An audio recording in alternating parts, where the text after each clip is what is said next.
ভবনাথ, নরেন্দ্র প্রভৃতি মধ্যে শ্রীরামকৃষ্ণের সমাধি ও নৃত্য। হাজরা উত্তর পূর্ব বারান্দায় বসিয়া হরিনামের মালা হাতে জপ করিতেছেন। ঠাকুর সম্মুখে আসিয়া বসিলেন ও হাজরার জপের মালা হাতে লইলেন। মাস্টার ও ভবনাথ সঙ্গে। বেলা প্রায় 10টা হইবে। শ্রীরামকৃষ্ণ হাজরার প্রতি, দেখো আমার জপ হয় না।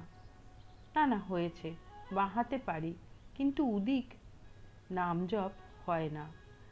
এই বলিয়া ঠাকুর জপ করিবার চেষ্টা করিতে লাগিলেন, কিন্তু জপ আরম্ভ করিতে গিয়া একেবারে সমাধি। ঠাকুর এই সমাধি অবস্থায় অনেকক্ষণ আছেন। হাতে মালা গাছটি এখনো রহিয়াছে। ভক্তেরা অবাক হইয়া দেখিতেছেন।